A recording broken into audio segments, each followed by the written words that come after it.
Hello everyone and welcome to this episode of Car Wash Magazine Live. I am your host, as always, Matt DeWolf, Editor-in-Chief of Car Wash Magazine, and welcome to the program that every week spends a little time trying to lift up this car wash industry through the power of positive storytelling. One person, one story, one great idea at a time, and so here we go, my friends. We're at it again. If you guys have questions during this episode, make sure that you do include those in the comments down below. And we will do our best to get those answered for you. If not live in the show, we'll come back and answer those comments as best we can. So do engage that way. Look, today I know why you all are here.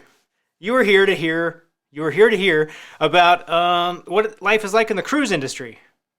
No, that's not it. You are here. I know why you're here. You're here to talk about Unlimiteds, and you want to know how you can make some small changes to make a big impact in what you do with your Unlimited program. We're going to get to that, but we have to start somewhere, and we're going to start with a little bit of news for you.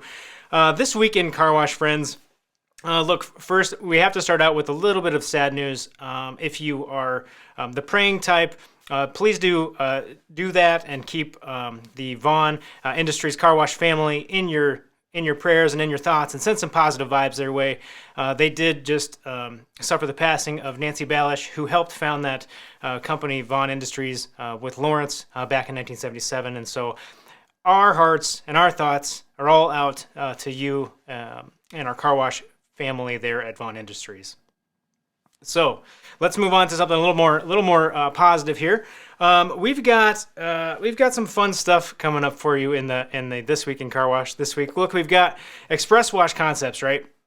You all know them. You may know them better as Moo Moo or Flying Ace or Clean, but they just proved that they are all in on this concept of more than washing cars, because in Q1 of 2021, they just donated more than $35,000 to local charities there in Ohio. And so super awesome what they did there. They took they had an air freshener campaign where they did a special edition air freshener, not sold in their stores normally. So it's special edition, charged $1 per air freshener, and all the proceeds went back to local charities. So I know what you want to know. I know. The scent was sweet pea. Okay, that's what the air freshener was. It's sweet pea. I don't know what that smells like, but I asked them for one, so I'll let you guys know what that smells like. A big thing coming for them in the fall. They've got some fun experimentation they're going to be doing, but I am sworn to secrecy off the record on that topic, so we'll get back to that when it happens.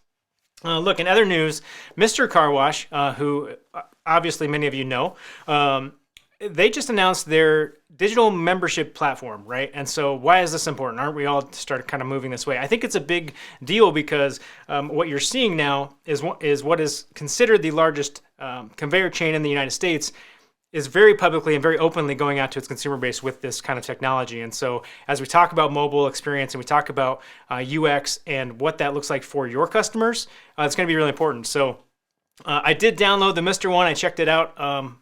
We'll talk about that on another show. But we are going to talk cashless and mobile and get into that a little bit with our guest today, Willy Beumer from Dutch Car Wash in Colorado. So stay tuned for that. Queue up those questions if you've got them down in the comments below. Okay, what else is going on, Matt? What else are you learning about? Well, friends, we're always talking about LEAD. Okay, so what is LEAD? Launched this year, it's ICA's car wash training for car wash managers. And why do I want to talk about it? Well, in case you missed it last week, I'm showing right now. This is the new certification piece of this program, and I think that this is the thing that I'm probably most excited about, because I think what we struggle with in this industry with our employees and our staff is figuring out really positive ways to lift them up and let them feel proud about what they do and give them career path. And I think that this does a really brilliant job of that, letting them have social badges that they can share that kind of lift up what they're doing as part of that program. So I'm super excited about that. We're going to see a lot more of those coming here in the next few months as our first adopters of this program from launch are starting to complete that work for that first pathway. Okay, what else? Well, did you guys know that on the latest episode of the podcast, we've got Tyler Slaughter, who is of lots of fame, Camel Express, Leadership Worth Following, Talk Car Wash, just overall good guy. So we've got Tyler talking with us on that program, so you can check out that episode wherever you get your podcast content. And then the other thing I want to talk about really briefly is that today's Earth Day. Did you guys know that? Yeah, it's Earth Day. And so why does that matter? Well, car washing does have an environmental component that a lot of customers really aren't familiar with. ICA does have a program that helps you kind of tell that environmental steward story, and I just want to show you real quick what that looks like. You can get there at carwash.org/join-water savers, but just some resources that we make available if you join this program to be able to kind of showcase what you're doing with your wash and the environmental stewardship, down to even some like sample radio spots and things of that nature. So cool stuff coming up in that program. I really like to provide that for people so they are aware of all the things that kind of are going on and what ICA works on for you. So look, last week we talked to ModWash. And if you're not familiar with ModWash is growing at an increasingly kind of rabid pace, right? They're moving fast. They're wanting to go from 20 to 40 plus locations this year. Really aggressive growth plans for the rest of this year and into the next few years. So we had a chance to talk to them and figure out exactly how in the world they're going to do that. And here's a quick snippet for you from Karen Hutton from ModWash talking about what's important for them as they sort of grow their business and get moving on the fast train. The development side is one combination, obviously, but you got to operate those stores, which is the most important when they get here. And JT and our team is working every day, always be hiring, is kind of our theme here, regardless if you need someone, because if you find great people, it's always great to have them around you. We've just landed a high-level position, which we can't announce yet, that's going to team with JT and our ops people currently. That is a game changer, and will also set us on the path to total success with the knowledge we're putting in place and the team we're willing to build, how we stretch, how we grow, how we think out of the box. I mean, we're creative, and we're looking in different industries that are very relative to service and understand development, retail, construction, locations, operations, people, data. That's important. So that's what we're focused on. And so it's got to be people. The development side, that's just what we do. All right. It'll be fun to watch ModWash's story as they kind of move the needle a little bit. Interested to know what you all are doing as you expand and grow. Make sure you let me know at mdewolf@carwash.org. And I want to share your story just like we're sharing everybody else's story. So look, hey, guess what time it is?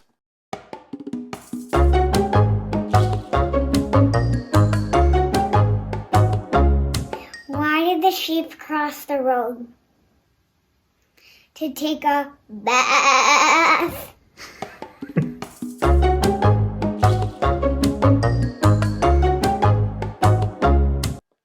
How can you go wrong with a good sheep joke? I mean, come on, really? Like, and look, that was actually recorded this week, so please don't judge me for my son wearing a Merry Grinchmas shirt. It was what he chose that day, and we believe in choice in our household. So, all right, guys, look, I'm not going to beat around the bush any longer. We're going to get right to it here. We've got the conversation you've all been waiting for coming right up after this quick look at Dutch Car Wash.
right, there it was. That's Dutch Car Wash out in Colorado. And now joining me on the program is the man himself, Willy Beumer from Dutch Car Wash. Willy, welcome. Thank you, Matt. Great to be here. Hey, so number one, what is that behind you? It's Dutchie, our mascot. Okay, let's get a good look at Dutchie real quick here. Okay, all right, we can see Dutchie. Why? Can't see are these. I love that. I love this. Okay, now I get it. Yeah, Dutchie. Okay, it all makes sense. It all makes sense to me. Okay, so now that we've got that out of the way, hey, you spent a lot of years in the cruise industry, and then you decided at some point that you'd go ahead and just get into car washing. Can you just kind of share the quick version of that path to industry for me? It actually started when I was a young boy, and my family reminds me of that. As a young boy, always said I wanted to own my own business. So, got out of college, want to see a little bit of the world, make some money while doing it, and get some management experience. And figured a job on a cruise ship, checked all those boxes. It was meant for 6 months only. I was going to go home and get a real job, and those 6 months turned eventually into 20 years. Had a great time. Learned an awful lot, working for some of the most successful companies in the business.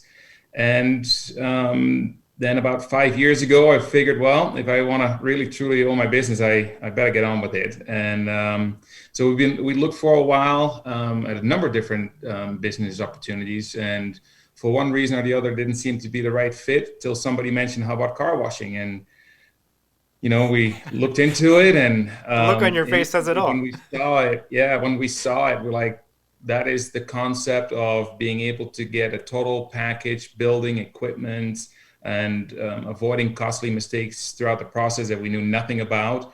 Seemed to be the right fit for us, and the rest is history, so they say. Yeah, and you guys went with you guys went with Tommy's, right? You did a total Tommy's package, which you can see in the video. It looks beautiful, really nice stuff there. And you alluded to a little bit, but part of that reason was because you wanted to avoid mistakes. Why was that a thing going into it? Why you don't want to learn from making all the mistakes that everybody else has?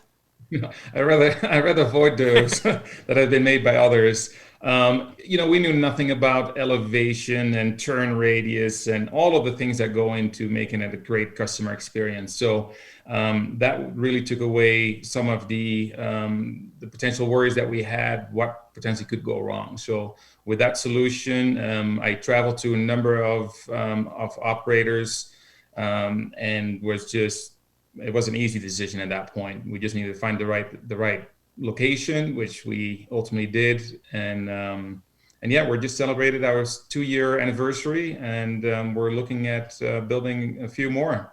So see, here it is. You got the chemistry in your blood, and now you can't get out, and that's okay. We're loving it. Yeah, we'll take it. Hey, so one of the things that you did early on was you went cashless. Like within 9 days of opening, you decided cash, no thank you. Can you talk through kind of why you went that road? Yeah, so initially, so we have 3 pay lanes. So we went cashless at day 9 on 2 of the pay lanes on our kiosks. We had a few glitches, and it was just the timing of it took a little longer than we would have liked. So it was a really easy decision at that point on those 2. We kept the 3rd lane as cash for some time. And then before COVID, I kind of ran the numbers on it. I'm like, well, we're only about 10% or so of our transactions are cash anymore. Wouldn't it not be great if we can do away with it altogether? And then COVID came along. I'm like, that is our right opportunity with a shortage of change and dealing with cash and touching it. So we're like, why don't we go touchless and see how it goes? And it's been great. We have no more cash deposits, no more, tallying it up in the morning and balancing it at night. And more than anything else is the safety of not having cash on site is really something that drove this decision. So we tried it, and we got very little feedback on it, which is obviously great. The few that we do get questions about, I know maybe 1 or 2 in 1,000 customers may ask, like, so you don't have cash? And when we say no, they like, okay, and here's our credit or debit card. And those that truly don't have any other form of payment, Our team is empowered to determine if it's legitimate, and then we'll just give them a free wash, and just advise them next time, please come back with a credit card. So it's been great. I would do it even if we were today around 20% of our transaction, I would still make that decision instantly. So we're very happy we did it, and now we're truly touchless, right? And in that regard. So when so talk about kind of the how a little bit, will you? So you went cashless. So is that, I mean, is it all LPR? Like, is it paying on a mobile device? Is it like tap it? Like, what does that exactly mean? All of the above. It. Yes, so they can just use our kiosk, and just that it would be touchscreen without cash, or they can download our app, and a lot of people have, and they use that to complete the entire transaction. They don't need to do anything else on site. Or they can still use our window lane if they want to talk to a person. So we have the best of all options with 3 pay lanes. We're very fortunate. Hey, if you guys are watching there at home and you have questions about this card, it's not cardless, it's cashless, contactless payment that Willy has done at his wash, go ahead and ask those questions, and we'll get to them if we can kind of squeeze them in here.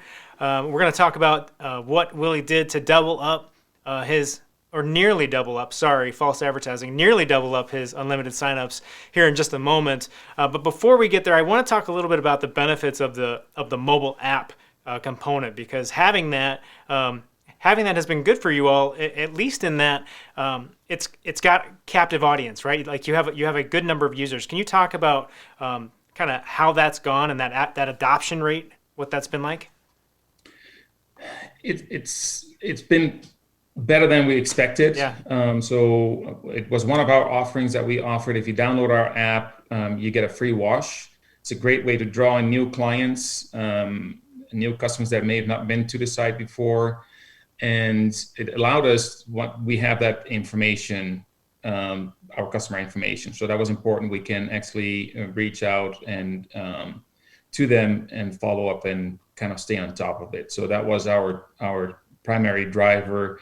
The actual percentage of our customer base that uses our app and solely our app is rather small, but it is just one of those that we feel like it is the way of the future. More and more people will continue to use those forms of payment, and we just wanted to be able to provide it as another option to our customers of how they want to interact with our business.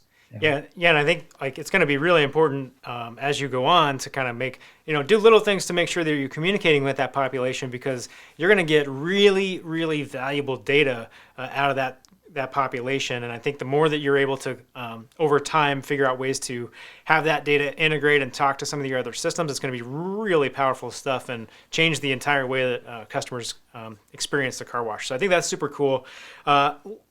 Let's talk real quick. Technology. One of the things that I noticed when I was talking to you kind of before our call was that kind of a driving factor for you, like with the cashless, with the mobile piece, and with your adoption of LPR in the region, you're all about reducing friction for the customer. Like you don't want that customer to notice anything. You want them in and out. Can you just talk about that approach and kind of why you're willing to take a few bumps along the way as long as the customer doesn't feel that? Yeah, I guess I never really thought about it, but I guess that kind of is a result of having spent decades in the cruise industry. It was very similar, where it is all about the customer experience. And if we can, just for example, to have the conveyor belts, it is all about the customer. I had no baggage, so to speak, coming into the car wash business. I was just seeing it through the consumer lens. I'm like, that is awesome. And we got to have that, right? And it's the same thing with license plate reader technology. Yes, we were one, if not the first, in the state of Colorado to run with that. And just to see people's faces as they go through, and like now they're sitting in front of the gate and they're not sure how it's going to open or who's going to open it for them. And 3 seconds later it opens. They're like looking over and smiling and like, how did we do this? It is magic. And that is really what every decision that we think about, or we drive back to, how cool is this? So it really made it easy. For me, those were easy decisions. I never really give it a whole lot of thought other than we gotta do it. And even if that means some hiccups and bumps along the way, it will be worth it. And it has been. Well, yeah. I mean, I think at one point you mentioned to me, um, think about trying to feed thousands of people all at the same time. Yeah, and that is what I grew up with, right? The throughput is key of, if you think about how we do that in a matter of hours on board, feeding thousands of people with 5-course meals, right? So to me, it is everything that we look at is like, how can we expedite? And cash was really one of the reasons why it was not going fast enough in the kiosk for us back in the day. So we're like, well, we'll do without it and speed up the process. So, and it's not just because it's just a better customer experience without having to wait in line. So we want to keep that line moving. We want to get them through, in and out. And our wash process is about 1:30 seconds these days. So it's people just love it. You guys are cruising. Well, no pun intended. That wasn't it. Sometimes that happens. Hey, okay, so let's go there. I was gonna make a joke and say we were gonna close the show before we talked about unlimiteds, but that would be rude. So I'm not gonna do that. So let's talk about unlimiteds. Okay, so you're new to the industry within the last couple of years. You came in. Obviously, that's a time when unlimiteds have been big. So from the beginning, you sort of set yourself up for success. Can you talk about kind of let's set the stage here with what you kind of were doing, and kind of give me some kind of general results that you're comfortable with on that space. Yeah, no, it's a great question. So we were doing good. We were probably at 2,200 Wash Club members at year one. So, from everything that I heard, we were doing well. And we probably checked most of the boxes of the things that one would do if you're focused on the Wash Club member component. We had the pay station staffs. We had a little incentive in place just to have a little extra spring in our team step, right? We had the spiel. We rehearse all the time with each other, so that is never so that is all in line. So we thought we checked all the boxes, and then we kind of set the monthly goal, based historically, seasonal, whatever other components may go into it. And on our dashboard, it showed how many members we signed up. So we thought we were doing good till Aaron Green with Focus Car Washes Solutions, actually he's my distributor, said, what is a benchmark? What is a norm as far as conversion rates? And he said it's about 10%. And then I saw some other chatter online and by some other folks confirming that it should be about 10%. So I kind of went back and looked at it and analyzed, and we're not even close, right? we're a little bit better than half. So we went back and said, okay, well, what are we missing? Why is that? So said, let's put the conversion rate in front of everybody. So we just created a very simple little Excel spreadsheet where the team can see how many single washes converted into Wash Club members. And we give them a little extra incentive for it. And we nearly doubled it and we implemented this only about 3 weeks ago, and it's been holding very steady ever since we ran with it. And even the team is like, we don't really know. It's like, what changed? It just can't be that simple of a change that we just needed to have it in front of us and top of mind. And certainly it seems like that was the missing component. So we're very excited to see what it has done for us and what it will bring in the future for us. Okay. So just for everybody watching, I want to touch on a couple of things that you mentioned there. So some keys that you talked about that were helping you be successful from the beginning, that if you're not doing this at your wash, you might want to consider it. Staff your pay stations, create some incentives for your staff, have that kind of packaged up pitch kind of ready and have them work on that. And then the dashboarding and the goals, right? Because what gets measured gets done.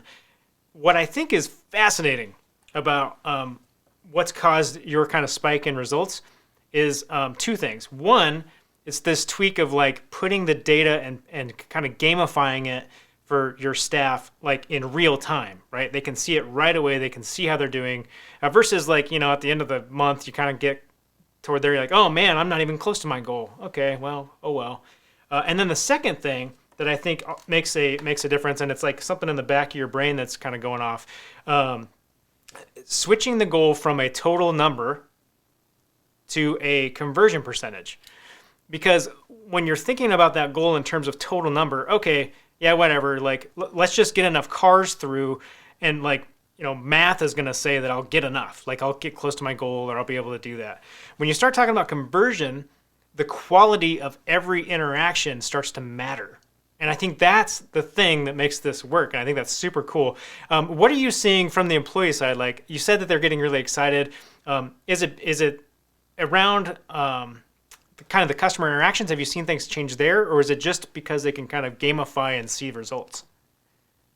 I think both. They're more excited, and that ultimately nets the results of more conversions. They see more conversions, right? So it's kind of a cycle that they're in now, and all we had to do is just hold a little spark to it, and it just took off. So I think that was probably the one missing component. Although they had the total number, they didn't really see on live as it went by of what it really meant. So it was a super easy thing. That was probably one of the easiest and biggest results we've seen by just trying something different. It's always nice when it's a small tweak and not a complete redo, right? That was an easy one, yes. Yeah. Talk to me a little bit though, like, okay, I'm down in the weeds here on this one because I think it's really cool.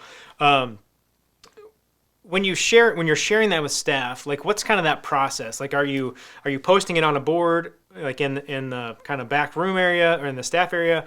Are you, walking up to them as they're working and just showing them as they're on the lot? Like, how's that kind of working? How do you get that in front of them? Yeah, we actually leave it up on our computer that is in our flight deck. Yep. And so they see the Excel sheet and they can update it from the dashboard as often as they want. So they just need to put in total single washes and then divide it by the number of signups, and there's the conversion rate. So they do that constantly now. And we rotate all our team through all the different positions all day long. So they all have a chance just to come in and take a look at it, and they're all just super excited and motivating each other. It's like, hey, we're almost there, or we're doing really good. And it's just a great experience to see the team just really embracing it and being so successful at it. So I can show up for my shift and I can look and say, hey, Willy's converting at 12%. I got some work to do. Yep. Yeah. I love it. If you're comfortable sharing this, we've got a question. Debbie, I see you. Debbie Whitlock, thanks for joining the program today. Debbie wants to know, how are you calculating and kind of paying out team incentives? Like what's your kind of approach to that? To which one? Team incentives. So we've got the conversion goal. Then what do you do with it? How are they incented? Yeah, it's a great question, Debbie. So we have a couple of different incentives in place. For our attendants, they get a $2 incentive for every Wash Club member they sign up, as long as they're new. So it's not re-sign up, but new Wash Club members. And now with the conversion rate, we say if you reach our conversion rate, you will get actually an extra $1 on top of that. We don't want to put too much money on it, because then before you know it becomes a high pressure sales environment, which we don't want for our customers. But this is kind of playful and enough for them to have a spring in their step and be excited about it. And we also don't want to make it too much, whereby they don't want to do any of the other positions, that they only want to be at the kiosk or at the register. We also have many other jobs that need to get done throughout the day. So we rotate everybody throughout, and everybody gets a fair stake at it. And some are just more successful at it than others, and that is okay. And we just kind of work with everybody to be the best they can be. Yeah, you don't want to be the person that's always, unless this is like where your passion is around maintenance and cleaning the walls, or you don't want to be the person that's stuck doing that when everybody else gets to have all the fun and be on the leaderboard, right? Exactly. So we want to make sure it's fun for everyone. Hey, Willie, I'm going to let you get back to the business of washing cars. I think you have to get in that mask out later. I don't know what's going on. But before I let you go, I want to know what's one thing, if I'm an operator today, and you've got a couple years experience now doing this, and you kind of went through all these things, what's one thing I can do today to be better tomorrow? Oh, that's a great question. I would just mentally prepare yourself and be resilient. There's just so many things that come your way. To be better is be resilient, roll with it. Often have, we jokingly say it's 2 steps forward, 1 back, be able to do that.